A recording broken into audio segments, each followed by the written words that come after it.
Buenas, pues aquí estamos en una nueva serie de vídeos que nos gustaría enseñaros un poco cómo se administra en otros lugares del mundo. Y para eso hoy hemos invitado a Teira, que está con nosotros. Nos conocimos en Dubái en un congreso de administradores de fincas no hace muchos meses y bueno, mejor que ella se presente y nos diga por lo menos qué hacía en aquel congreso. Hola Víctor, ¿cómo estás? Gracias Hola. por la entrevista. Bueno, en efecto sí, nos conocimos en Dubái en diciembre del año pasado, exactamente 2 meses. ¿Y qué hacía yo allá? Bueno, es la segunda vez que iba. En Dubái se realiza todos los años, en diciembre, un congreso de administración de fincas de propiedad Internacional, ¿no? internacional. Ya yo había acudido en el 2019, antes de la pandemia, en Colombia, estando en un congreso, había un grupo de administradores españoles, entre esos Pepe Gutiérrez, que en verdad lo conozco desde hace un par de años, quien tiene una empresa de administración de fincas en España, quien me dijo, mira, Teira, vente a Dubái en diciembre, era ahora octubre, y yo, Pepe, estamos en octubre, diciembre, Teira, me dijo algo que siempre me ha calado, y es, el dinero se recupera, el tiempo no, ¿no? Porque lo veíamos en esa perspectiva de que era muy poco para planificar, etcétera, que el pasaje me iba a salir muy caro y demás. El tema es que fui en el 2019 y me gustó, la verdad es que conocí mucha gente, aprendí bastante. Bueno, se dio la oportunidad de repetir en el 2021 y bueno, ahí fuimos, ¿no? Nada más que en el 2021 fuimos un concepto un poquito distinto, ya aquí no fui como espectadora, sino fui como conferencista de un panel que me invitaron a participar, y también como jueza de unos premios que entregan ellos a diferentes administradores y empresas partícipes en el mundo de la administración de propiedad horizontal y construcción en Dubái. Así que ahí estábamos y ahí nos conocimos tú y yo. O sea, que tienes experiencia en esto del tema internacional. De todas maneras, hoy nos vamos a centrar en Panamá, sí. ¿De acuerdo? Tú eres de allí, tienes una administración de fincas en Panamá. Y la primera pregunta obligada es, ¿cómo está regulada allí la profesión de administración de fincas? O sea, ¿tienes que estudiar algo? ¿Cómo funciona? Existe una ley, la ley 31 de 2010, que fue modificada en el 2021 para permitir las asambleas virtuales. 2020, perdón. Es el marco regulatorio, acá le llamamos administración, le llamamos propiedad horizontal. Usted le llama fincas, nosotros propiedad horizontal. ¿Cómo se llama? Administrador de... Propiedad horizontal. De propiedad horizontal, muy bien. Ese es el término legal del régimen legal en Panamá. Y bueno, estamos regulados como régimen por esa ley, pero como actividad, como administradores, no existe una regulación. Es decir, en Panamá no estamos colegiados, ni estamos regulados por ninguna... Sí. No hay asociación ni un colegio profesional. Hay varias asociaciones de administradores que obviamente han venido a llenar ese espacio ante la falta de regulación y de un colegio como aquí tenemos, por ejemplo, el colegio de abogados. Yo soy parte del colegio de abogados porque también soy abogada. Está el colegio de contadores. No existe el colegio de administradores como sé que existe en España. Y tampoco existe una ley que nos regule. Nosotros hemos estado trabajando y tratando de impulsar una regulación en este sentido desde hace aproximadamente 2 años, porque creo que es necesario. No podemos estar en una profesión, una actividad con tantas responsabilidades y obligaciones. O sea, nosotros manejamos fondos ajenos. Sin una regulación, ¿no? Sin ninguna regulación, sin requisitos previos formales para poder ser administrador, sin requisitos de actualización y de formación. Y bueno, eso es lo que nos hace falta acá en Panamá. O sea, que sería un poco como uno de los retos, ¿no? Del sector y de los administradores de propiedad horizontal. El hecho de pertenecer a una asociación, que aquí afortunadamente tenemos a los colegios profesionales para eso. Entonces te dan formación, regulan en cierto modo la profesión, código deontológico, etcétera, etcétera. Pero claro, allí tenéis que estar en otros colegios o venís de otras profesiones y un poco esto es como muy vocacional. Entonces, bueno, la mayoría de administradores vienen del sector de la abogacía, de contadores, que para que nos entiendan aquí son contables, ¿no? El tema de cuentas. ¿Cómo es el día a día de un administrador de fincas en Panamá? ¿Qué es lo que os ocupa a tiempo? Bueno, depende. Si eres un dueño de empresa y tienes varias fincas o propiedades bajo tu administración, o si estás al día a día a cargo de una de esas propiedades. Yo creo que el espectro va a variar. Yo empecé hace 10 años en esta profesión, con esta actividad, y bueno, hoy ya mi día a día es distinto a lo que era hace 10 años, ¿no? Uno va creciendo y uno se va desarrollando en el negocio y es distinto. El día a día de alguien que está frente a una propiedad horizontal aquí en Panamá, un edificio, por decirlo así, porque podemos administrar edificios, podemos administrar complejos habitacionales de casas, podemos administrar torres corporativas de oficinas, o podemos administrar plazas comerciales, por decirlo así. Entonces, básicamente el día a día va a depender si estás en sitio o no estás en sitio, dependiendo de la cantidad de unidades que tengan estas comunidades de propietarios. Vas a requerir estar presente todo el día, una o dos personas, o puedes tener una gestión, una administración remota según la cantidad de unidades que tengas o X cantidad de horas visitas a la semana. Nosotros acá en Panamá nos encargamos de todo lo que es la gestión de administración como administradores, desde la parte de la relación con el propietario y el residente, ¿Vale? el cobro, la gestión, toda la que es la parte contable, el cobro de las cuotas de gastos comunes que le llamamos acá en Panamá, el pago de las obligaciones de la propiedad y todo lo que es la coordinación de lo que es el mantenimiento tanto de equipos de la propiedad como del personal interno. Las instalaciones, ¿no? Instalaciones y todo lo que son los equipos que pueda tener el personal. El personal y el edificio. Elevadores, bombas de agua, plantas eléctricas, piscinas, todo lo que es el mantenimiento preventivo, correctivo y predictivo, que ahora está siendo muy de moda esa tendencia, ¿no? Entonces, pues, nos encargamos básicamente de la mano con la Junta Directiva, porque al final aquí en Panamá el representante legal de la propiedad lo es la Junta Directiva, no el administrador, como ocurre en otros países como Colombia, por ejemplo, donde es el administrador. Entonces es un trabajo de gestión de la mano de la Junta Directiva. Nosotros venimos a trabajar con ellos en lo que es la gestión del PH en base a las políticas o planes que tengan ellos en representación de la Asamblea de Propietarios. Muy bien. Entonces, yo una de las cosas que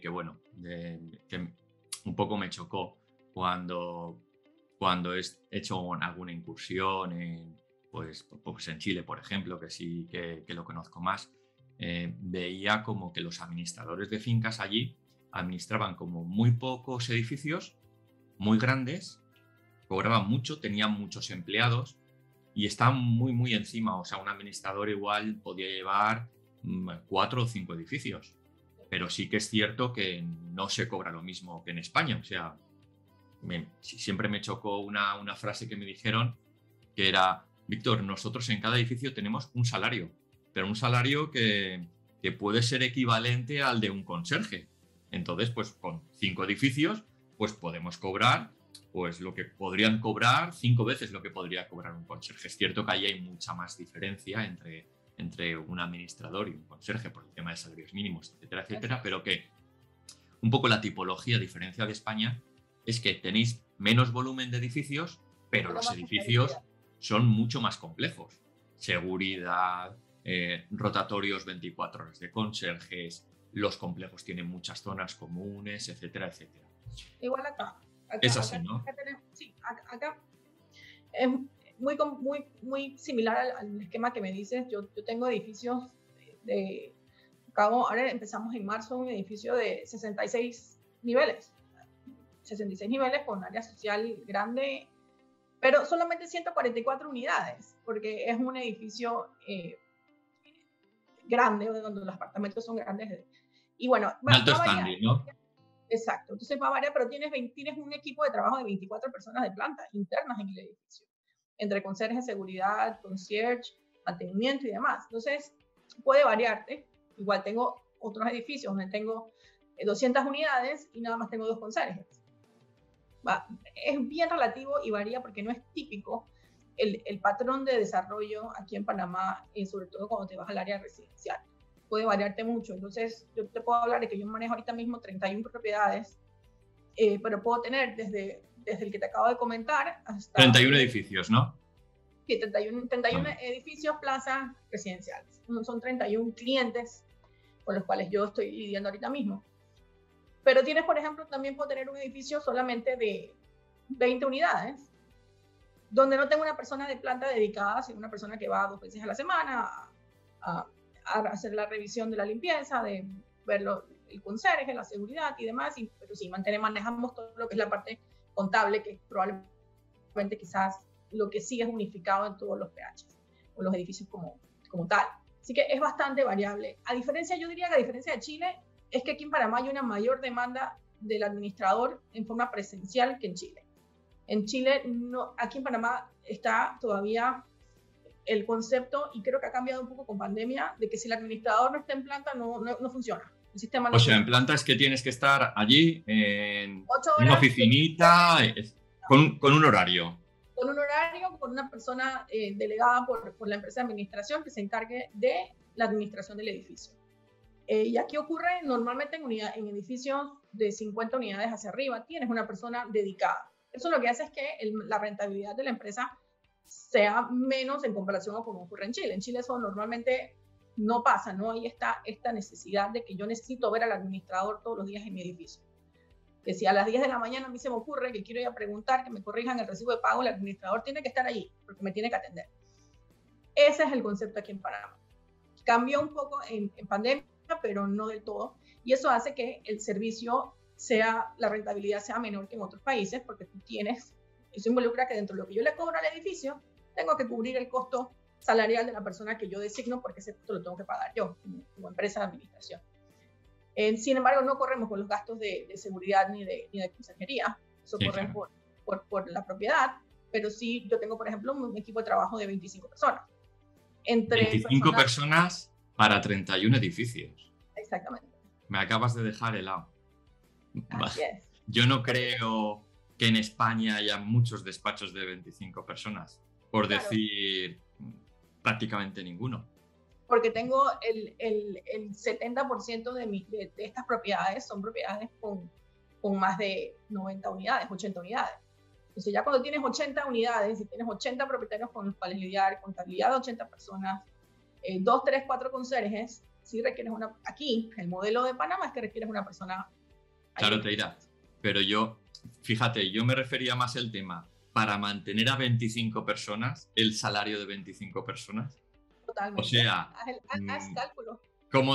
No sé, no me salen los números ahora mismo, pero que los podéis hacer perfectamente. Pues, ¿cuánto se tiene que cobrar por edificio para poder tener a 25 personas ahí en nómina? Nada más, a ver. Hacemos el ejercicio a la inversa.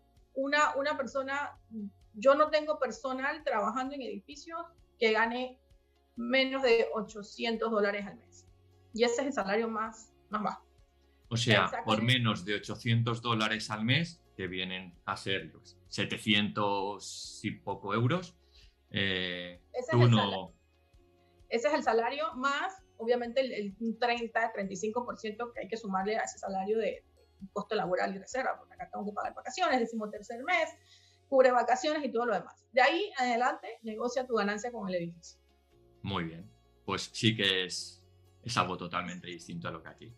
Totalmente distinto al modelo. Y si es un edificio muy complejo operativamente, tengo 2 personas. Una persona viendo la parte contable, administrativa y atención al residente, y otra persona solamente la parte operativa. Entonces ahí estamos hablando de 2 salarios, más el porcentaje de reserva, servicios extras o indirectos, y ahí hacia arriba negocia la ganancia, ¿no? Claro. Volvemos al tema que comentamos al inicio, es un tema de volumen. Aquí en Panamá, honestamente, es un tema de volumen. Tú puedes, como independiente, yo pudiese muy bien estar trabajando 3 edificios sola, perfectamente. Pero, vamos, eso es lo que queremos, o no me hubiera podido ir a Dubái, por darte el ejemplo. Bueno, tú hubieras sido más tranquila, ¿sabes? No. Seguramente. No hubiera podido ir a Dubái, no teniendo yo este modelo bajo una empresa, sino directamente. Yo, como lo tienen muchos administradores, porque aquí hay muchos administradores en Panamá que tienen 3, 4 unidades, clientes, y se quedan con eso sí. Y vives tranquilo. Pero ese no es el modelo que yo seguí, ¿no? Es el modelo que también siguen muchas empresas acá.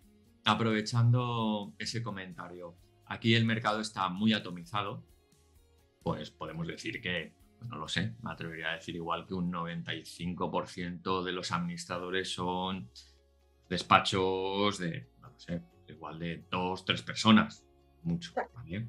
Y luego pues hay un pequeño porcentaje que... Pero está el mercado como muy atomizado. ¿Allí pasa también lo mismo o son grandes despachos o grandes cadenas? No, mira, al no estar normados ni colegiados, no te puedo decir exactamente cuántos administradores hay en Panamá. No te puedo decir que son bastantes. Y con pandemia se duplicó. Pandemia todo el mundo pensó que podía ser administrador. Y yo creo que eso ha hecho de que esté atomizado, como tú dices. Hay despachos muy chiquitos que llevan 2, 3 propiedades, o personas independientes que llevan 2, 3, 4 propiedades, y hay empresas como las mías donde ya tienes más de 5 o 6 años en el mercado como bajo un modelo corporativo, llevando más de 15, 20 propiedades, pero obviamente igual con una planilla laboral grande. Hay de todo, honestamente hay de todo, de ahí varía el costo, el precio. Yo no puedo ofrecer los mismos precios que ofrece un despacho de 2, 3 personas porque mis costos de operación son mayores. Pero obviamente ahí también va manejado el tema de la experiencia y lo que busca el cliente. Porque el cliente también busca a veces estructura, busca una empresa de administración que esté estructurada, que tenga un nivel de supervisor, que tenga de respaldo legal, que tenga una oficina, que tenga servicio de mensajería y demás, versus lo que puede ofrecer una empresa más chica. Todo se va a ajustar al presupuesto del edificio, todo se va a ajustar al tipo de cliente, y yo creo que eso es lo bueno de Panamá, es que tienes mercado para todo. Donde te quieras acomodar vas a encontrar tu mercado. Luego otra cosita, y en ese sentido, ¿hay comunidades que se autogestionan? Sí, hay comunidades, si le llamamos autogestión, al no tener una empresa administrador, sí, hay varias comunidades que tienen dentro de su planilla un administrador que es gestionado y regulado o coordinado por la junta directiva. Eso sí existe. O sea, que tienen en plantilla, igual que tienen un conserje, tienen un administrador. Exacto. No es una empresa externa. Yo creo que la tendencia más está hacia una empresa externa o un administrador independiente por lo especial que es este servicio. Esto requiere un conocimiento más allá de saber qué hace un conserje o qué no hace un conserje. Pero sí existen, por temas de presupuesto, comunidades autogestionadas, y por forma de manejarse con junta directiva, sí existen. Y ahora, después de pandemia, mucho más, cuando hubo muchas comunidades que se vieron afectadas económicamente por el COVID y que tuvieron que reducir gastos. Entonces tuvieron que apuntar hacia ese modelo, pero sí existe. Y otra de las cosas que bueno, creo que también son así, allí es las juntas directivas o juntas de gobierno, o ahora mismo no me acuerdo del nombre. Junta directiva, le llamamos acá. Tienen muchísimo poder en la comunidad. O sea, participan muy activamente. O sea, a ti te toca ser de la junta directiva y, hombre, no te digo que sea un trabajo, pero vamos, que se lo toma muy en serio. Aquí, cuando hablas de quién es el presidente, pues en muchas comunidades la gente mira para otro lado, a ver si tienen la suerte de que no le toque. Allí la gente es como que se involucra bastante, ¿no? Ojo, no es que tienes una asamblea y salen 20 voluntarios a ser miembros de junta directiva. Eso no pasa. No pasa. No es fácil lograr que los propietarios se involucren y formen parte de junta directiva. Pero una vez pasan a ser parte de junta directiva, sí hay un nivel de obligación de involucrarte, porque la ley te lo indica. O sea, la administración está a cargo de la junta directiva y se gestiona y se ejecuta a través del administrador. O sea, la administración de la propiedad en sí legalmente es de responsabilidad de la junta directiva. Entonces, por ese modelo quizás que establece la ley, que de por cierto se va a modificar pronto, existe esa relación entre junta directiva y administración. Sí, aquí puedes encontrarte una propiedad donde el administrador decida qué hacer y la junta directiva solo firma cheques, porque el administrador acá no firma cheques, nosotros no firmamos cheques ni autorizamos pagos, sino la junta directiva. Por eso es que hay ahí como un manejo en coordinación. Tienen que estar más encima, claro. Exactamente. Y no puedes estar, el administrador no tiene un nivel de autonomía en ese sentido. lo cual yo creo que a mi juicio es lo más sano y lo más bueno, porque no dejas en manos de un tercero el poder y la gestión los fondos, de recursos, ¿no? De fondos de la propiedad. Claro, estamos hablando de comunidades que seguramente por todos los gastos que tienen, pues deben de tener, vamos, bastantes fondos de reserva y tal. Tengo comunidades con presupuestos mensuales de $50,000, $60,000, como tengo de $20,000. Multiplicas eso a 12 meses por el año, tienes una idea más o menos de cuánto es el volumen. Sí. Y con comunidades con reservas de más de $100,000. Entonces, es bien delicado, y al momento de saber qué modelo gestionar y hasta dónde involucrarte tú como junta directiva en el día a día de tu edificio, ¿no? Tu propiedad. Muy bien. A ver, otra cosita. ¿Cómo ha ido evolucionando la profesión en los últimos años? Y también durante la pandemia, cosas que han venido que crees tú que van a quedarse o que han marcado un antes y un después. Un poco ¿cuál sería tu valoración? Así. Mira, como te comenté a nivel, nosotros creo que en los últimos 3 años hacia acá estamos teniendo un cambio en cuanto a cómo ves al administrador en Panamá. Nuestra mira es vernos como una profesión, o sea, ser reconocidos como una profesión, así como reconoces al contable, como reconoces al abogado, como reconoces al corredor de bienes y raíces, obviamente con las responsabilidades y obligaciones que todo eso va a traer. Sin embargo, mientras eso se logra dar, sí creo que ha crecido mucho el interés por capacitación a nivel de administración. No tenemos todavía, por ejemplo, no te gradúas de una universidad con un técnico en administración de propiedad horizontal. Eso es algo que debería llegar en algún momento.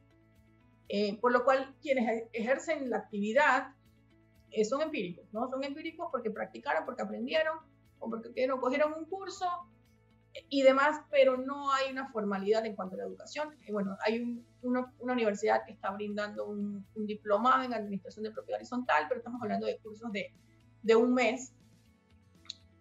Sin embargo, creo que hacia esa línea vamos, en el interés tanto de los dueños de empresas de administración como del que está al día a día en la actividad de capacitarse y mejorar en cuanto a su formación. Para esto, obviamente, lo haces internamente o te vas hacia afuera.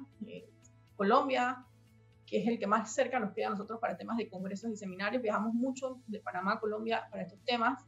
El administrador de Panamá, por lo menos a nivel de empresa, por lo menos la asociación donde yo estoy, que la que soy parte que soy secretaria, nos apuntamos a esa línea, ¿no? Por eso me viste en Dubái, por eso este año tengo una lista de 4 o 5 lugares a donde quiero ir, porque no podemos quedarnos en el ejemplo ni en el modelo de un país de 4 millones de habitantes. O sea, es una profesión como muy joven y que bueno, tampoco ha cambiado mucho porque se está inventando, por así decirlo, se está consolidando, ¿no? Si quieres innovar, si quieres implementar nuevas ideas, si quieres ver cómo se está haciendo en otro lado, tienes que salir. Tienes que salir y tienes que formarte afuera, y eso es lo que realmente creo que debemos ir apuntando quienes quieren sobresalir, ir más allá aquí en Panamá en este tema. Muy bien. Siguiente pregunta que viene con el tema de la innovación y me la has dejado, vamos, perfecto. En el tema de la innovación, ¿qué tendencias hay? ¿Utilizáis apps? ¿Automatizáis ciertos procesos? ¿El tema contable? ¿El tema de las incidencias? Sí, ¿Qué cosas se llevan ahora mismo allí? Yo creo que podemos decir que lo que está más automatizado, más a nivel de programa, es la contabilidad. Ya difícilmente ves una propiedad que maneje su contabilidad en Excel, como lo veías 5 años atrás. Y te soy honesta, hay comunidades que manejan todavía su contabilidad en Excel, pero eso va yendo muy en desuso con la obligatoriedad de la modificación última que hubo en la ley de que existan informes anuales auditados. Entonces, cuando tienes que acudir a una firma de auditores a auditar la contabilidad, entonces ya te ves obligado a que no puedes entregarle a un auditor un archivo en Excel, sino en un software contable. Esa parte creo que ya ha estado bastante mejorada y aceptada. Sí tenemos muchos apps, o hay una tendencia a utilizar apps para temas de comunicación interna y de registro de visitas. Podemos hablar de que tenemos en Panamá 4 o 5 apps en esa línea. Y quizás también una que otra empresa manejando todo lo que es el tema integral de aplicación de administración de propiedad horizontal. Nos hace falta quizás un poco meternos en el tema de la automatización o la gestión de activos. Eso es uno de los temas que tenemos que apuntar, que no quede nada más el inventario de activos en una carpeta, en un libro de Excel, sino que haya softwares que nos ayuden al seguimiento. Control de inventario, ¿no? Te refieres a eso, ¿no? Exacto, al registro de mantenimientos, que quede en un software y no en una carpeta como se lleva ahorita mismo. No está mal porque en realidad está documentado, pero creo que la línea internacional y de otros países no va hacia allá. Entonces tenemos que apuntar hacia esa parte. Cuesta un poco porque, como te dije, quizás el personal que maneja el día a día de los edificios, como te dije, no cuenta con una capacitación, una preparación escolar. A veces el choque tecnológico se da y me cuesta bien, internamente, por ejemplo, en la empresa me cuesta mucho el instaurar aplicaciones, el instaurar procesos que se sigan y hasta el final, y es una de las peleas principales que tengo yo como personal, el cumplimiento de procesos. Y si te es difícil cumplir procesos en papel, imagínate un proceso en una aplicación tecnológica. Entonces hay un poco de miedo del quien está al frente al día a día en estos temas, pero creo que la experiencia y la innovación te va a obligar a adaptarse y a ajustarse, ¿no? Es una tendencia, ¿no? Entiendo, aquí también en España, pues nosotros pensamos que el sector está sufriendo una transformación también en ese sentido, bueno, ya hace años, ¿no? Pero bueno, cada vez es más evidente y cada vez la gente, o sea, va a llegar un momento que va a ser muy complicado competir en el sector si no tienes un mínimo. Tuviste conmigo en la conferencia de Pepe Gutiérrez, decía, sí, va a tocar o distinguirte o extinguirte. Sencillo, esas son las dos soluciones o las dos opciones que vas a tener en el futuro a corto plazo, ¿no? Pues yo, la verdad es que nos has aclarado bastante. Yo creo que se me han quedado pocas dudas acerca de cómo es la profesión. Es cierto que seguramente tú seas una eminencia en Panamá o dentro del sector. Pero bueno, sí que es cierto que oye, que prácticamente antes te había comentado, oye, mira, te voy a preguntar sobre alguna cosa que tenga que ver con el sector y tal. Y bueno, para mí me la has aclarado bastante. Supongo que a las personas que nos están escuchando, que muchos de ellos son administradores, pues igual ahora te buscarán ahí y tal para ver qué despacho. Por cierto, me encanta tu página web, ya te lo comenté, ¿vale? Y una cosita más. Aparte de la administración de fincas, los despachos allí, digamos, hacen más actividades, pues, inmobiliarias, sí, mantenimiento. Se suele combinar la administración de comunidades de propietarios con bienes y raíces, que es la compra-venta de alquiler de propiedades. Yo soy corredora de bienes y raíces, pero honestamente no he mezclado las dos profesiones. No significa que no tenga la posibilidad de hacerlo, pero me ha costado mucho ver cómo lo manejo manteniendo una transparencia, ¿no? Que no haya un conflicto de intereses entre el cliente que estás administrando versus el que le estás alquilando, vendiendo. Pero no es ilegal que se haga, y de hecho hay empresas que lo hacen porque te apalancas uno con otro. Lo que sí es raro y no es común porque no está bien visto es una empresa de administración que esté relacionada con empresas que brinden servicios a las propiedades. Es decir, una empresa de administración que sea accionista de una empresa de seguridad. Eso es claro. Normalmente porque hay un tema de conflicto de intereses, siendo un mercado muy pequeño en Panamá, muy chico, es difícil poder mantener esa separación. Yo hablaba el otro día con Luis Eduardo de Colombia, también estuvo ahí creo que lo conociste también en Dubái, sí. Y hablamos de este tema y me decía, bueno, es sencillo, Teira, yo acá en Colombia lo que hacemos es que, bueno, si yo tengo una participación en una empresa de seguridad, simplemente no le brindo servicio a los edificios que yo administro. Se lo brindo a otros edificios. Y es una forma quizás de que ellos han manejado poder tener brindar estos servicios adicionales a la administración y no entrar en un conflicto de interés. Es una buena salida. Yo personalmente no lo hago aquí en Panamá. Te repito, quizás tiene que ver porque es muy chico el mercado y es muy difícil mantener esa línea, pero digo, de que haya empresas que lo hagan y que lo tengan así escondido para tener mayor rentabilidad o generar ingresos por otras vías, sí lo existe. Pues nada. Tera, pues por mi parte, muchísimas gracias por darnos esta oportunidad de conocer cómo se administran fincas en tu país, cómo son los administradores de propiedad horizontal, porque seguramente escuchemos más nombres muy parecidos en otras entrevistas que tengamos. Y Así nada, es. de nuevo, muchas gracias, mucha suerte y sigue así. Gracias, Víctor, por la oportunidad y gracias por permitirme dar a conocer un poquito más sobre cómo manejamos aquí las administraciones en Panamá. Muy bien. Igualmente. Hasta luego. Bye.